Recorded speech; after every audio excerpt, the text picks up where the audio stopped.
Vamos a hablar aquí sobre este salmo de la palabra de Dios,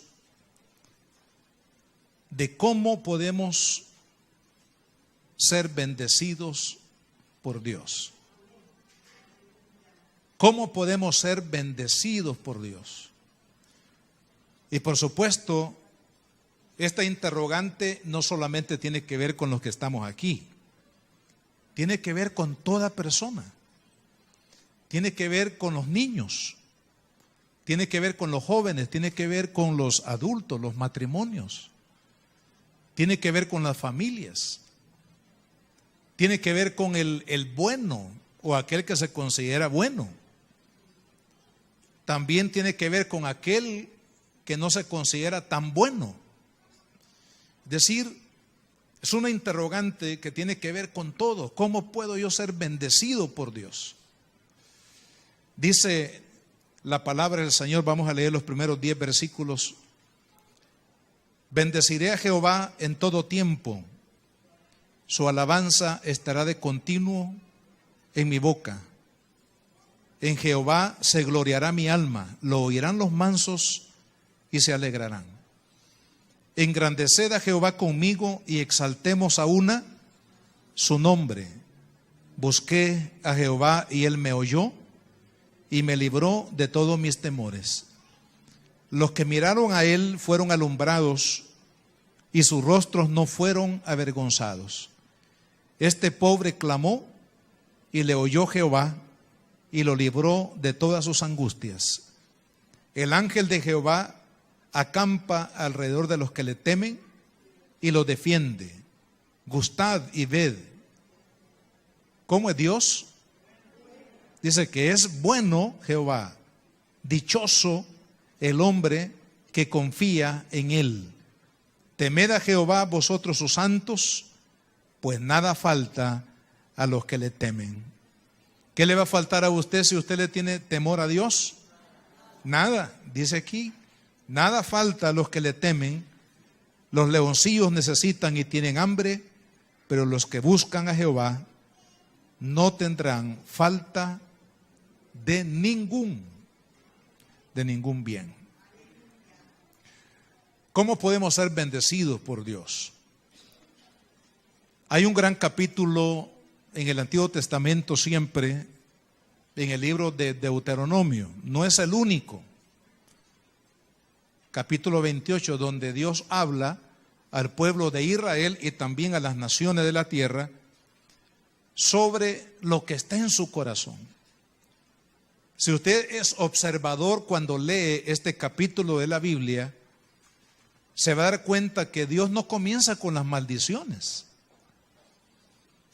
Algunos quizás esperarían que como ven a Dios como un señor, ¿verdad?, enojado, que tiene una barba blanca muy larga y que tiene un látigo que alcanza hasta la tierra. Esperarían de que Dios mostrara en primera instancia ese rostro de, ¿verdad?, de molestia, de enojo hacia la humanidad. Esta es la idea que tienen, por ejemplo, algunas religiones del mundo, especialmente las religiones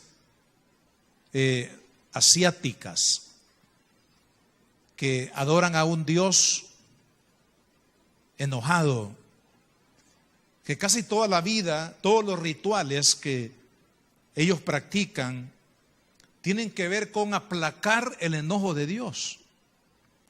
Presentan ofrendas, hacen cosas con el propósito de, según ellos, de aplacar la ira de Dios.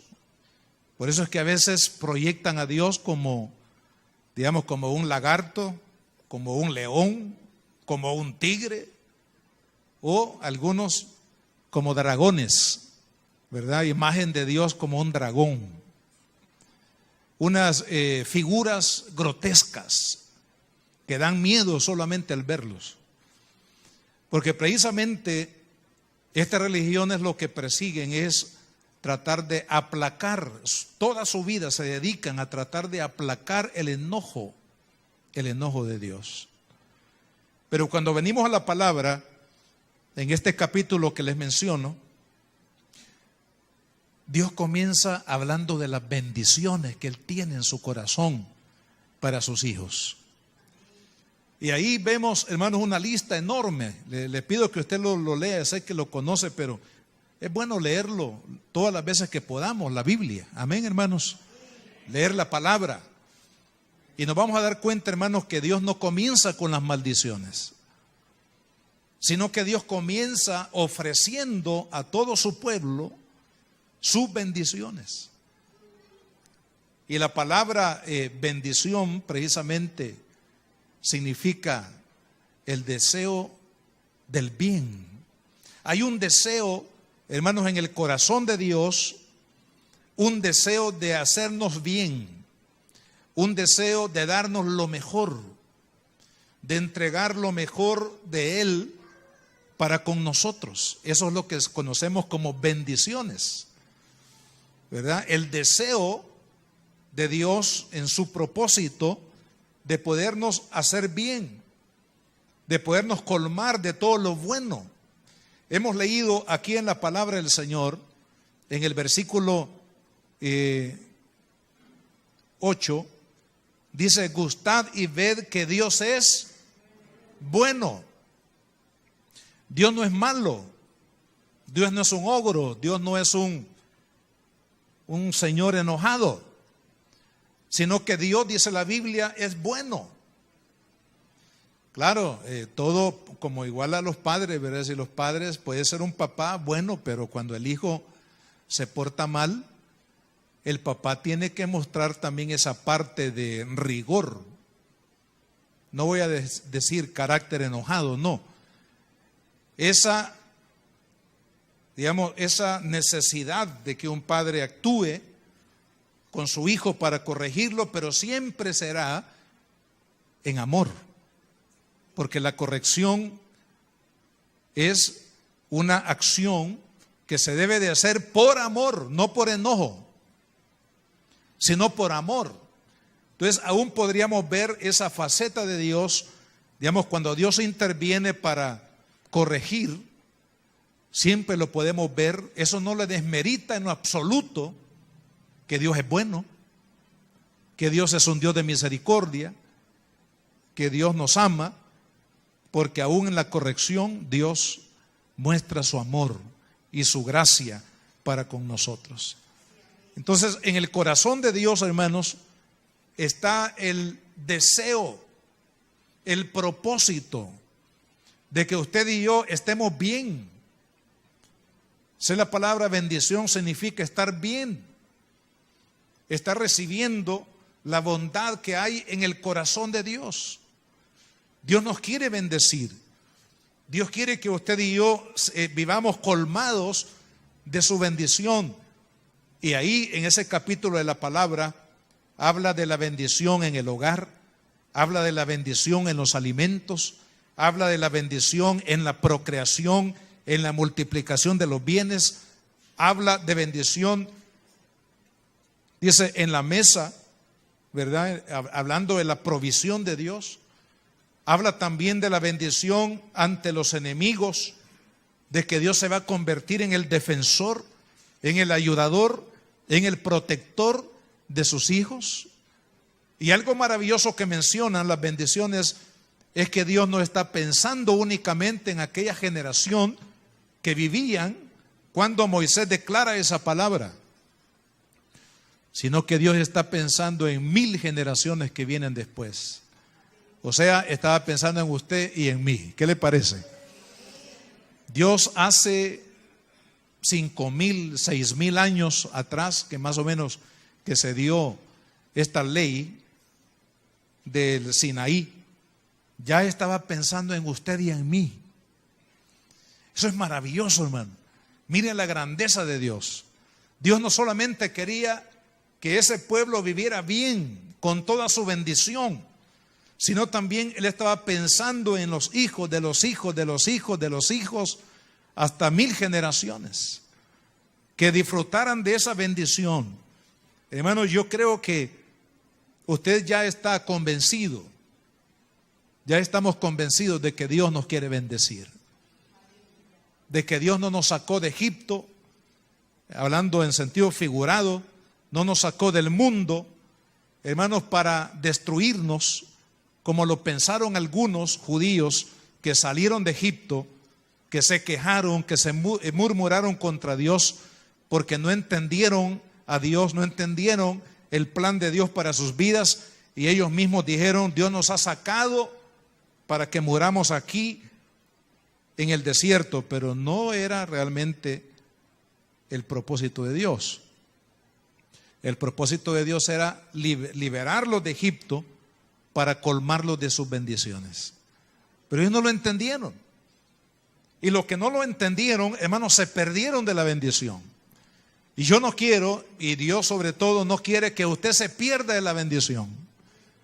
Usted tiene que comprender que Dios es bueno, que su misericordia es grande, que si Él lo llama del mundo, es porque el mundo, hermanos, no es el lugar apropiado para la vida del hombre, porque el hombre no fue creado para el pecado. El hombre fue creado para la vida, no para la muerte. El hombre fue creado para la bendición y no para la maldición. El hombre fue creado para amar y no para odiar. El hombre fue creado para dar y no para recibir.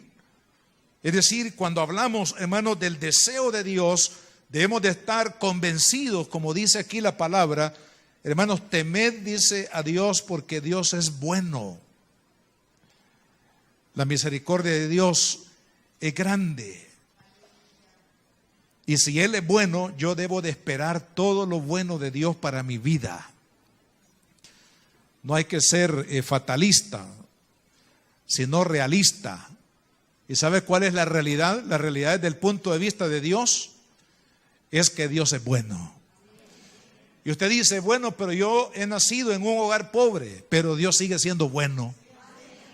Otros pueden decir: yo he nacido en un lugar bañado en oro, pero sin paz en el corazón, sin realización personal, sin felicidad a pesar de todo lo que se tiene. Porque aunque usted no lo crea, de Ripley,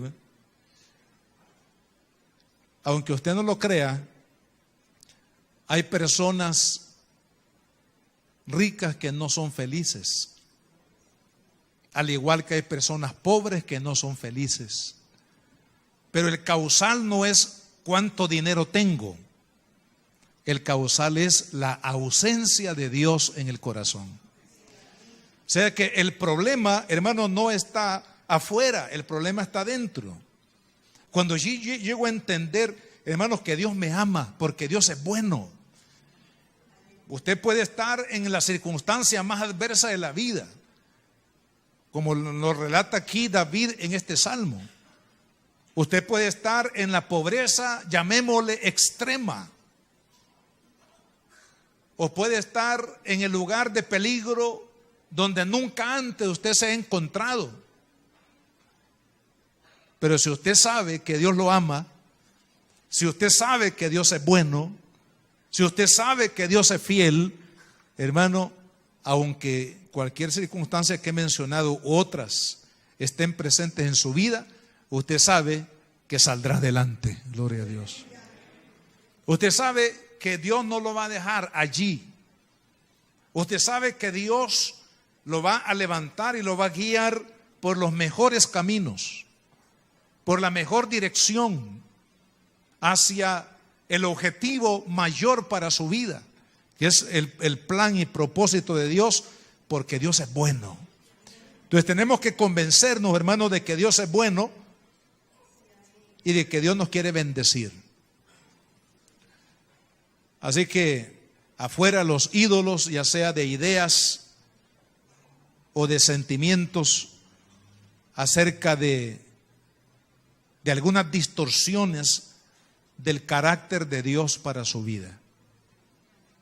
Usted tiene que pensar y tiene que estar convencido de la clase de Dios que lo llamó, la clase de Dios que estableció el plan de salvación a través de Jesucristo, para que usted esté preparado, diría, para recibir las bendiciones de Dios. Porque sabe, lo voy a ilustrar de esta manera. Dice la Biblia que todos los días en la mesa del rey Salomón habían banquetes culinarios de lo más exquisito de su época. Y esto no era, hermanos, un día allá de vez en cuando. Imagínese usted cómo sería la mesa del rey Salomón en tiempos de fiesta. Si lo cotidiano era, hermanos, que había todo tipo de banquetes todos los días. Ahí había todo tipo de carnes, por ejemplo. No se conocían los embutidos en esa época, hermano. Porque si hablamos de embutidos, si hablamos de un pedazo de carne, es mejor el pedazo de carne, hermano. Había todo tipo de carnes, había todo tipo de vinos, había todo tipo de pan, había todo tipo de postres. ¿A cuánto le gustan los postres? Es lo más rico de la comida, hermano. Hermano, había una mesa diaria. Ahora, ¿cuál es el problema? Que algunos no tenían hambre. Como cuando uno se enferma, le presentan un filet mignon, una carnita asada y un plato típico. Ya usted sabe lo que llevan los platos típicos. Y usted le hace así, porque no tiene hambre. Eso le pasa a muchas personas y aún a muchos cristianos. Dios tiene un banquete diario. Dice la palabra, en su presencia hay plenitud de gozo, delicias a su diestra y a siniestra. Amén. En la presencia de Dios, hermanos, hay un banquete continuo. Un banquete continuo, las bendiciones que Dios quiere derramar, espirituales, amor, gozo, paz, paciencia, benignidad, bondad, fe, mansedumbre, templanza, justicia, santidad.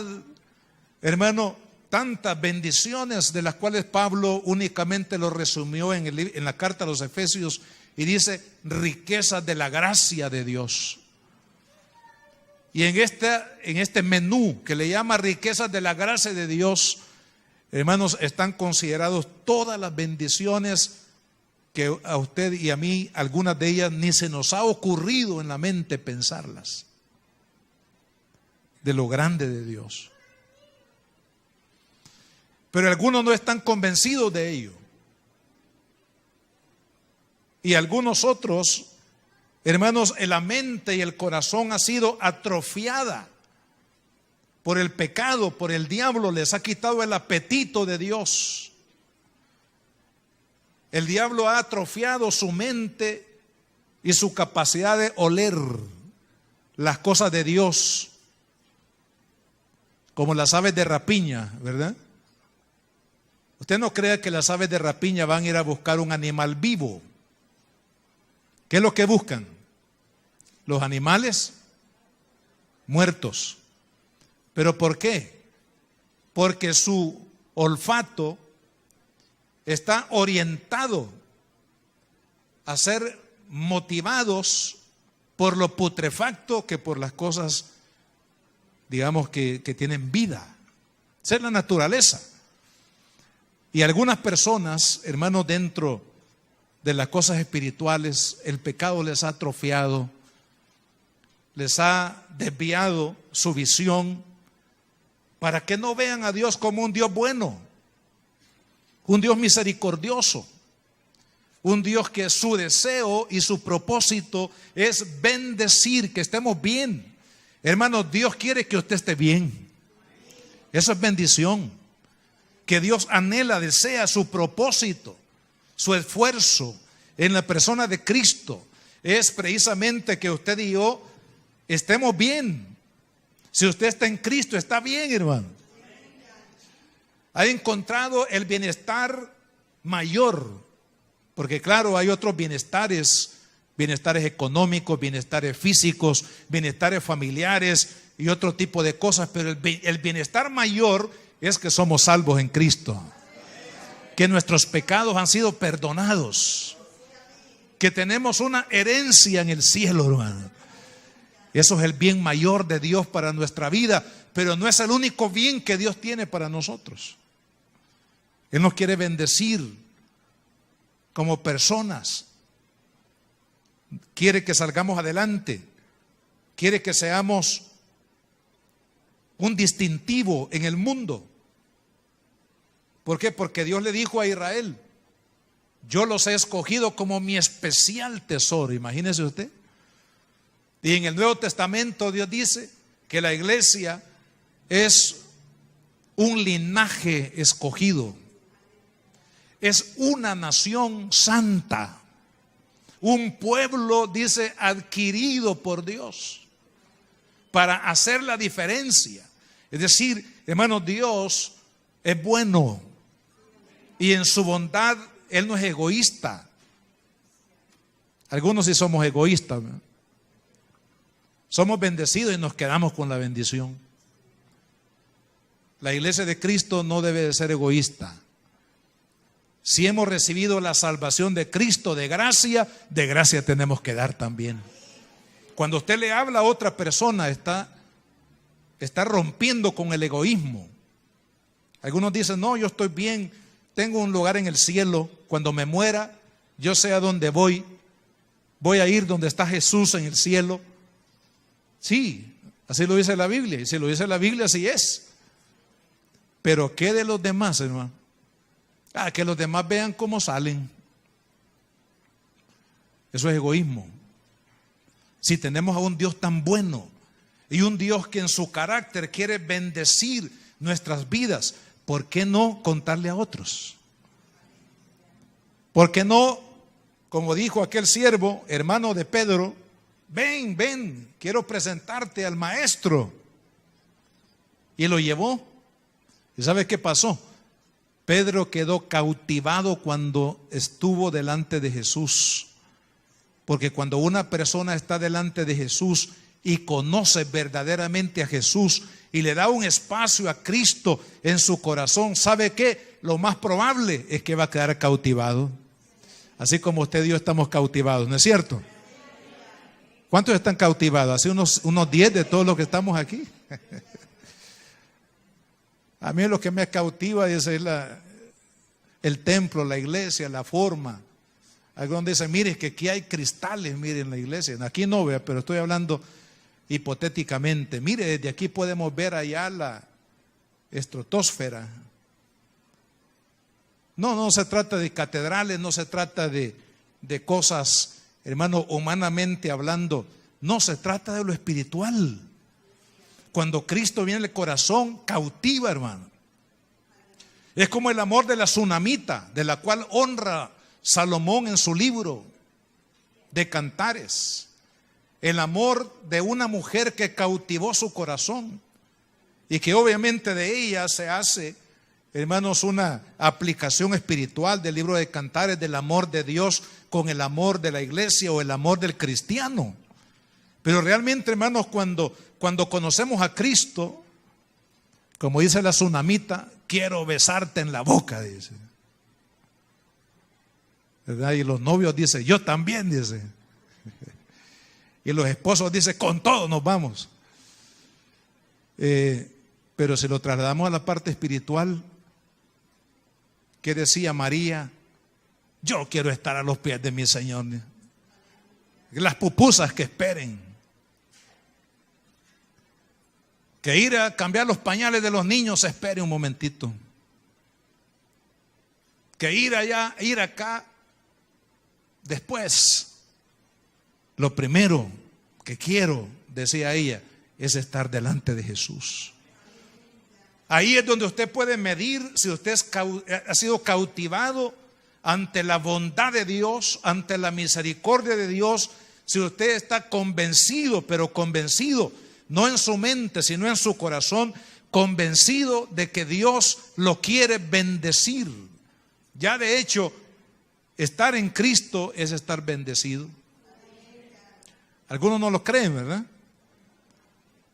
Bueno, vamos a la Biblia. Que dice, mire cómo comienza Pablo en su gran carta reveladora a los Efesios, en el capítulo 1.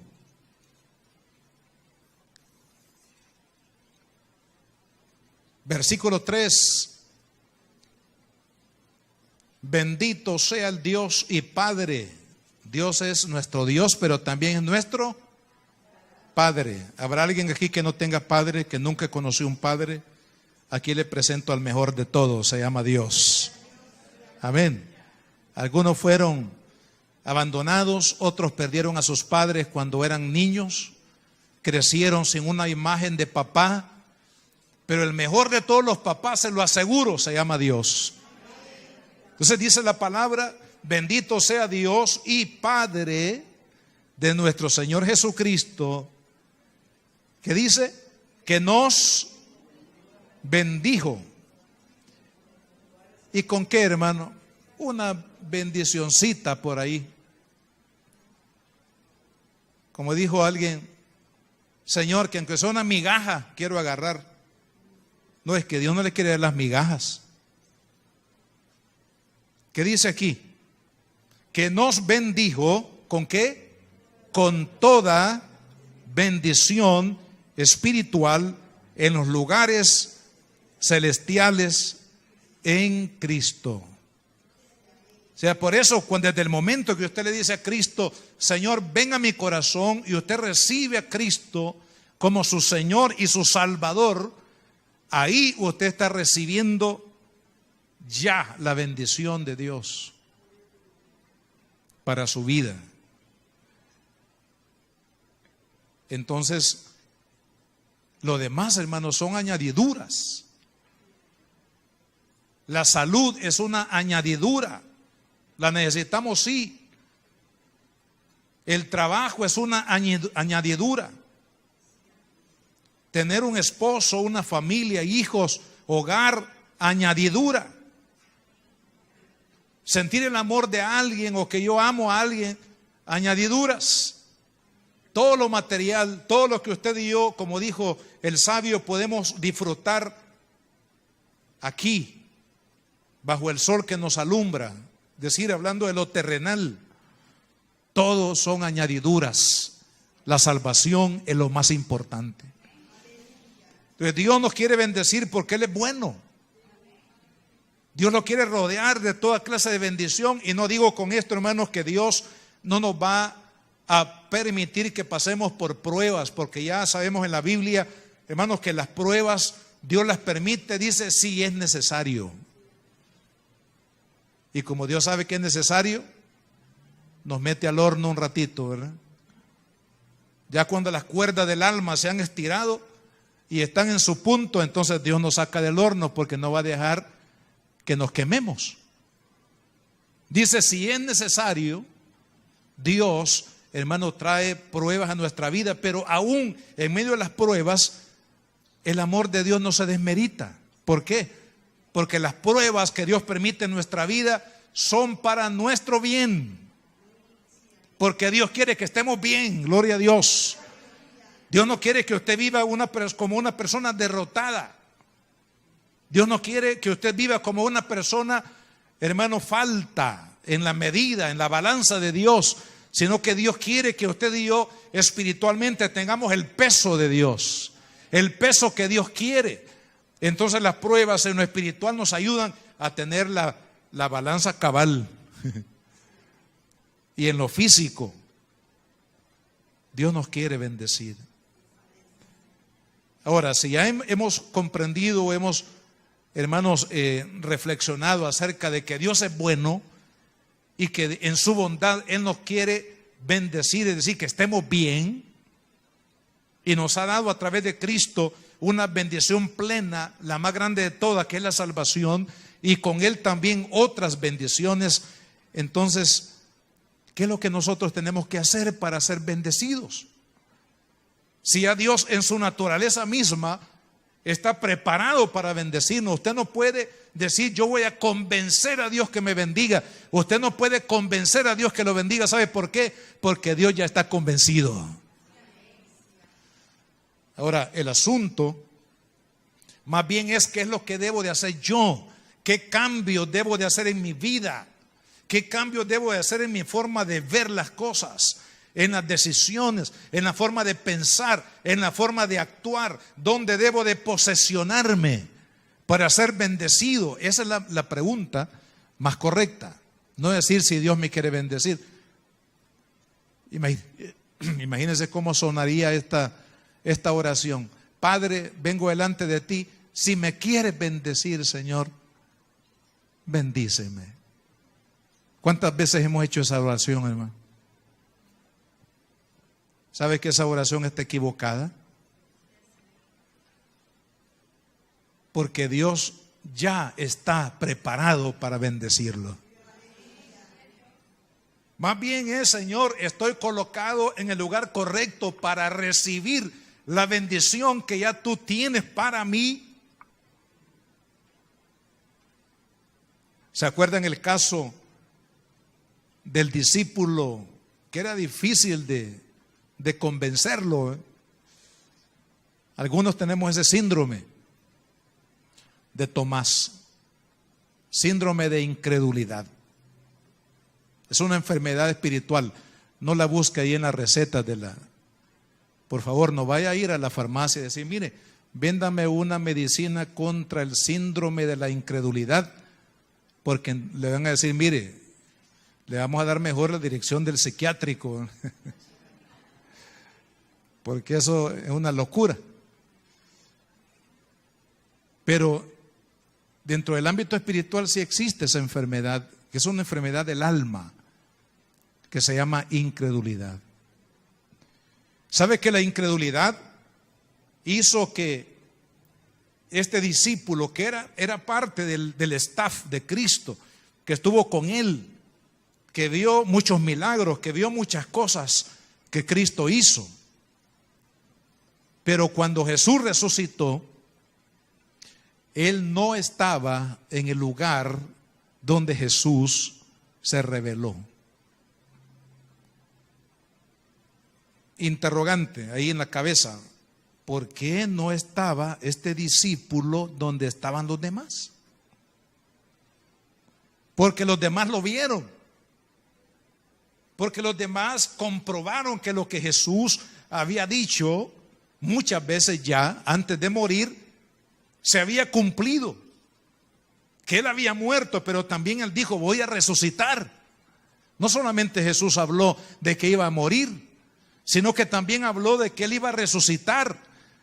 Hermanos, y cuando Jesús resucita, ¿sabe quién no estaba presente en el lugar donde Dios bendice? El famoso, que su nombre comienza con T. No es porque el Señor no lo quería, él también decirle, aquí estoy, el vencedor, el todopoderoso, vencí la muerte, y ahora estén totalmente convencidos que si vencí la muerte, nada me puede vencer. Él ya estaba convencido, pero los discípulos no. Después, cuando le contaron, dijo él, como tenía problemas con el síndrome de la incredulidad, dijo, no, hasta que yo lo vea. Y se atrevió ir más allá y dijo, hasta que yo meta mi dedo ahí y que toque las llaguitas que dejó, los clavos en las manos, en los pies y también en el costado, dijo. O sea, estaba bien seguro de dónde tenía las heridas Cristo.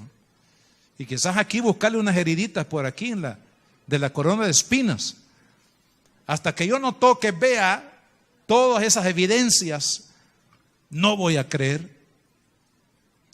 Pero sabe, como Dios es bueno, hermanos, y no nos paga conforme a nuestros pecados. Ojo, qué importante, Dios es bueno y no nos paga conforme a nuestros pecados. sino Él actúa de acuerdo a su misericordia. Hermano, cuando Dios a usted lo ve, cuando Dios a usted lo bendice, no lo bendice, hermano, por lo que usted es. Es que ningún cristiano, ninguna persona puede llegar a la medida de santidad para ser bendecidos. Es una idea, hermanos, que nosotros nos hemos fabricado en nuestra mente y decir, no, mire, yo me voy a santificar para que Dios me bendiga. Y no estoy desmeritando la santificación, pero nunca, por el mayor esfuerzo que usted y yo hagamos de ayunos, vigilias y cuantas cosas usted y yo podamos hacer, hermanos, vamos a lograr la medida para ser bendecidos. De eso debemos de estar también convencidos, hermano. Pero cuando hay un anhelo del corazón y cuando hay humillación en el corazón y nos colocamos en el lugar correcto para ser bendecidos, Dios va a derramar su bendición que ya Él la prometió y que ya es su deseo el poderlo hacer. Hay aquí en este salmo algunas palabras, yo le llamaría algunos verbos que hablan de cómo nos preparamos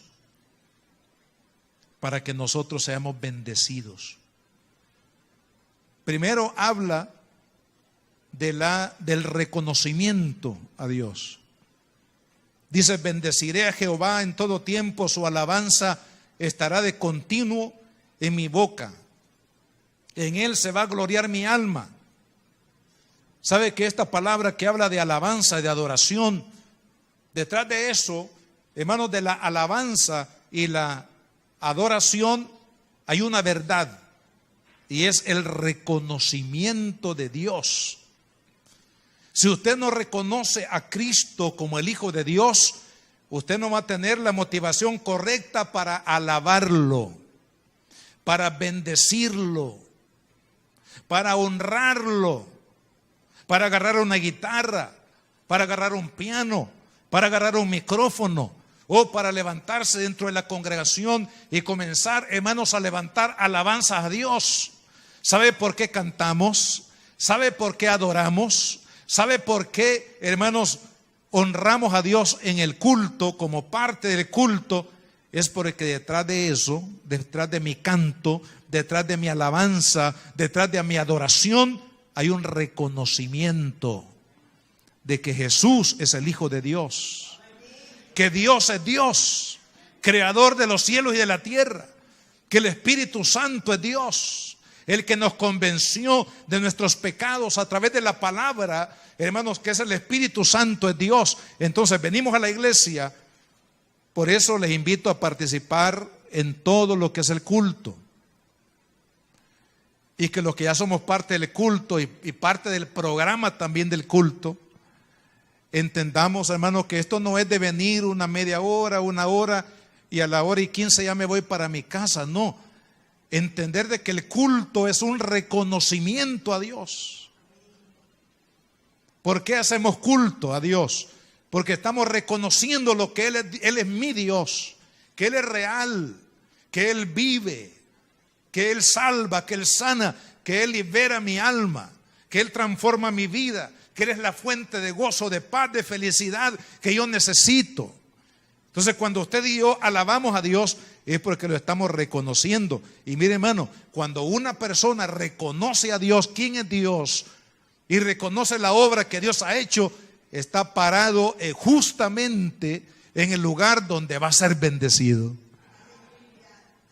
Usted puede estar en medio de una reunión, le voy a llamar así, donde haya ruido, donde haya, si usted quiere, luces, cámaras y acción. Pero si ahí no hay reconocimiento, si en mi alabanza no hay reconocimiento, sino que lo hago porque todos lo hacen, y si yo no lo hago me voy a sentir como algo raro aquí, ¿verdad? Me van a decir, mire, usted es amigo, por primera vez viene. Entonces tengo que hacerlo porque los demás lo hacen. Esa no es la forma correcta de adorar a Dios. Si usted va a adorar a Dios, si usted va a levantar sus manos, si usted va a cantar, si usted va a adorar, si usted va a orar, si usted se va a arrodillar, debe de ser porque estamos reconociendo que Él es Dios. Reconociendo, hermanos, la grandeza de Cristo sobre nuestra vida. Reconociendo que Él es el Hijo de Dios. Sabe, hermano, que en el cielo, ante la presencia de Dios, los ángeles caen, lo adoran de alguna manera. Pues están en otra dimensión, de la dimensión espiritual. Pero si usted ve el libro de Isaías capítulo 6, que no lo vamos a leer por cuestión de tiempo, pero usted lo puede leer. Los serafines que Isaías ve en esa visión gloriosa, como que Dios remueve el velo de lo eterno y está el trono de Dios alto y sublime. Y el canto de ellos tiene una o dos palabras. Nosotros tenemos los himnos con un montón de estrofas, pero en este himno hay pocas palabras. ¿Sabe cuáles son las palabras? Santo, santo, santo, Jehová de los ejércitos, la tierra está llena de tu gloria. Punto. Esa es la gran letra, hermano. Pero, ¿sabe por qué es grande esa canción? Porque la motivación no es que la gente lo vea a uno. Muchos grupos de alabanza, y no hablo solamente por lo que ministran aquí en la iglesia, sino en términos generales, globales de la iglesia en el mundo, lo hacen para que la gente lo vea. No digo que aquí así es, ¿verdad? Hago la aclaración para que nadie se vaya a enojar conmigo. Porque yo también soy líder de alabanza en la iglesia central.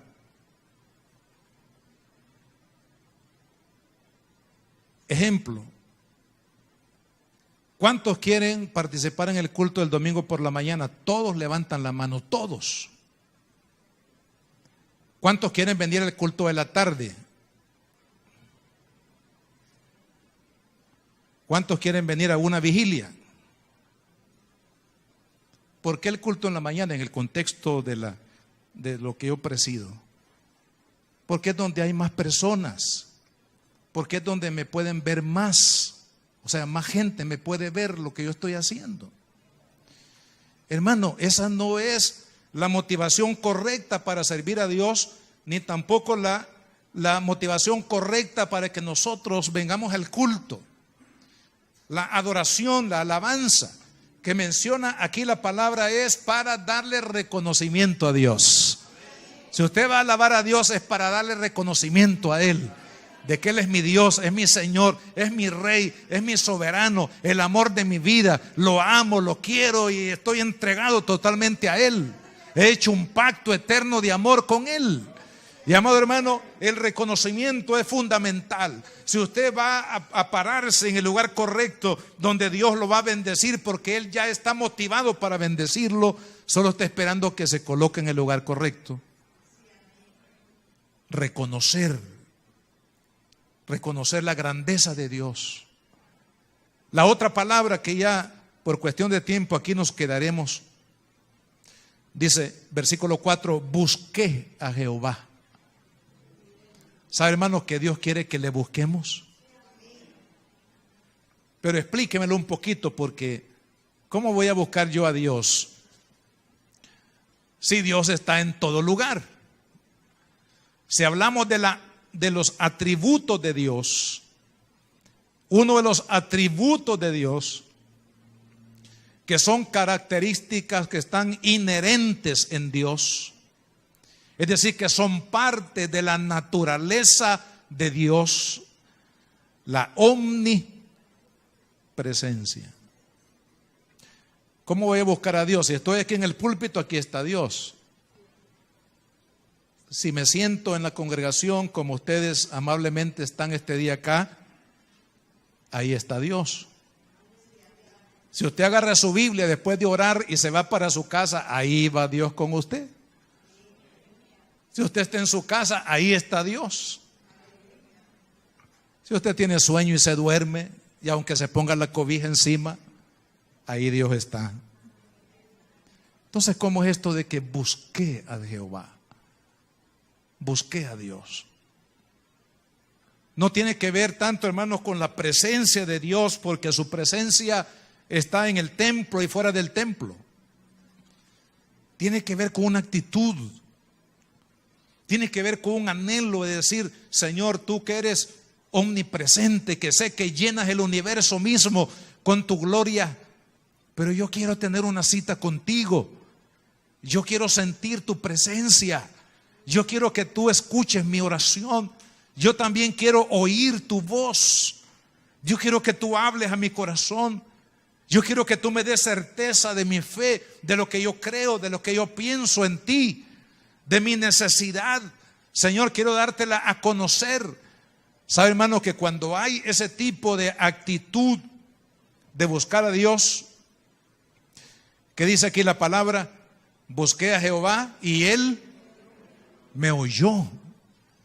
Quiere decir, hermano, que ese Dios omnipresente, omnipotente y todos los omni que usted quiera ponerle de la grandeza de Dios, hermanos, Él se inclina de manera individual y personal a aquellos que le buscan. Yo no sé por qué a veces, bueno, sí sé, pero hay una situación en la vida del cristiano, hermano, que como no buscamos a Dios, no sentimos que Él esté con nosotros, no sentimos su ayuda, no sentimos su presencia, no sentimos su respaldo. Y es fácil, como el pueblo judío, porque tristemente los humanos buscamos la salida más fácil. ¿Sí o no, hermanos? Gracias por lo que dijeron sí. Y los que no dijeron nada, voy a pensar que dijeron sí en el corazón. Porque si dijeron no, no estamos tan bien. Pero, hermano, cuando no estamos en la presencia de Dios, ¿qué hizo el pueblo judío allá? ¿Dónde está Dios? Que nos sacó. Dice que nos sacó. Pero miren cómo estamos aquí. No tenemos comida, no tenemos agua, estamos fastidiados. Y nos envía un pancito por ahí que se llama maná. O sea, una queja permanente contra Dios. ¿Por qué? Porque ellos no podían percibir la gloria de Dios. No porque Dios no se las mostrara, porque, hermanos, imagínese usted que usted al salir del culto, usted ve esta calle aquí que pasa frente al templo, usted la ve tapizada de maná, de esas hojuelas. Dice que eran como hojuelas dulces como la miel, con miel. Yo le aseguro que usted al venir a la iglesia traería su saco de un buen tamaño para pasar llevándose un poquito. ¿Y qué dijeron ellos?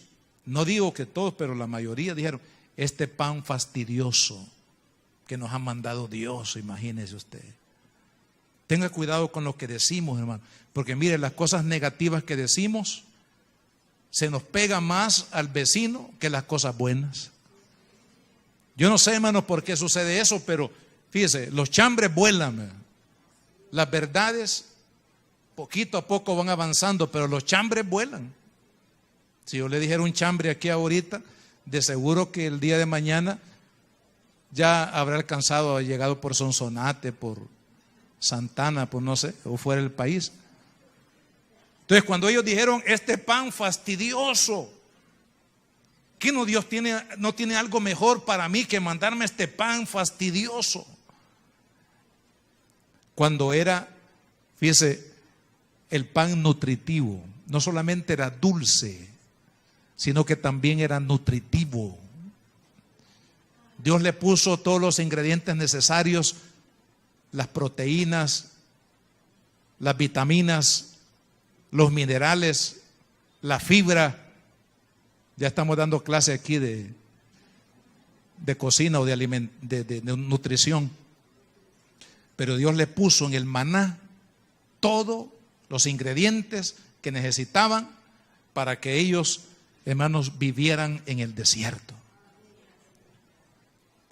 Pero aquel que busca a Dios es diferente. Hermano, el que busca a Dios lo percibe. Si usted va a un templo, usted va y entra, pero como en su corazón hay una actitud de buscar a Dios, usted lo encuentra. Él se le revela. Amén. Pero si usted va al templo por costumbre, hermano, porque es día domingo o porque es el día de costumbre de ir a la iglesia, usted puede ver que la bendición de Dios cae a su derecha, a su izquierda, atrás, adelante. Y usted dice, bueno, ¿y a mí por qué no? Señor, te olvidaste de mí. Mira, todos son bendecidos. Y yo estoy aquí como una isla. Señor, bendíceme también a mí. Es la actitud.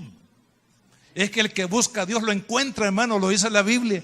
Cuando usted y yo tenemos un deseo de buscar a Dios, de que Dios se revele a mi vida. Cuando usted viene a la iglesia y dice, Señor, habla a mi corazón, ministrame. Tú conoces mi necesidad. Yo quiero sentirte. Yo quiero sentir, Señor, que tú estás hablando a mi vida en mi necesidad. ¿Sabe, hermano? Dios le va a hablar.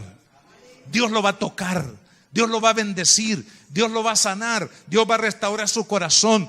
¿Cuándo? Cuando hay una actitud de buscar a Dios. Busquemos a Dios, hermano. Que haya una actitud. No digo que usted tiene que estar, bueno, si puede, amén, de estar todos los días en la iglesia. Si esa es la forma de expresar de que usted quiere buscar de Dios, hágalo.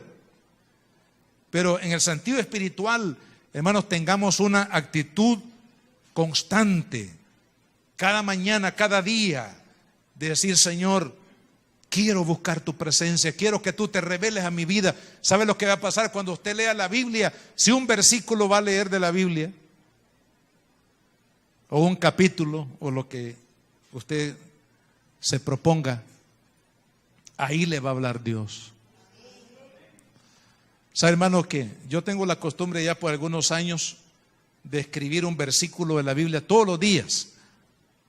Todos los días. Claro, no es lo único que leo, pero de escribirlo, escribo un versículo todos los días y algunos los comparto hoy con los medios a través de las redes sociales. Pero cada uno de esos versículos, hermano, que yo leo y escribo y envío, son una bendición para mi vida. Siento que Dios me habla y hay momentos, hermanos, como que Dios en su soberanía dice, este es el versículo que necesitas por la situación, por la circunstancia que uno está pasando. Entonces Dios nos envía, hermanos, la palabra que necesitamos. Si usted tiene la santa costumbre de leer la palabra de Dios todos los días Dios le va a hablar. Todos los días Dios le va a suplir.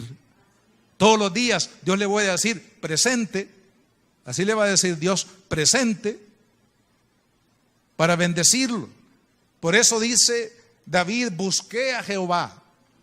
Reconocimiento 1. 2, buscar a Jehová. 3, se lo dejo ahí para que usted lo estudie. Versículo 5 dice, los que miraron a él fueron alumbrados. La otra semana les voy a pedir la tarea, ¿ok? ¿Se puede ver a Dios? Porque dice, los que le miraron a él, dice, fueron alumbrados. Entonces quiere decir que sí se puede ver a Dios. Quizás no es la manera como estemos pensando ahora mismo, físicamente, pero se puede ver a Dios. Y cuando vemos a Dios, también estamos parados en el lugar donde vamos a ser bendecidos por Él. Los que le miraron, los que le buscaron y los que lo reconocieron, se colocan en el lugar correcto para ser bendecidos. ¿Por qué? Porque Dios ya está motivado, preparado para bendecirnos. No es que este día usted dice voy a ir a convencer a Dios que me bendiga, no. le tengo buenas nuevas. Dios ya está preparado para bendecirlo. No necesitamos tomar tiempo para convencer a Dios que me bendiga. No, Él ya está convencido y preparado para bendecirnos. Mejor decir: Señor, me voy a colocar en el lugar correcto para recibir la bendición. Amén. Y eso es lo que Dios quiere para nosotros este día. Padre, gracias. Te adoramos y te bendecimos, Señor. Te damos la gracia por darnos tu palabra maravillosa, porque sé, mi Dios, que cuando te buscamos te encontramos. Cuando clamamos a ti, tú nos oyes, y cuando pedimos, tú respondes de acuerdo a nuestra necesidad. Señor, gracias al saber en tu palabra que eres bueno. Eres bueno. Eres bueno, Padre, eres bueno. Señor, debo estar convencido de ello cada día, que no adoramos a un Dios que está molesto todo el tiempo, a un Dios airado, sino a un Dios bueno, a un Dios misericordioso, a un Dios fiel, a un Dios que ya está preparado para bendecirme. Señor, gracias, porque eso es, oh Dios, en tu misericordia, lo que tú has preparado para tus hijos.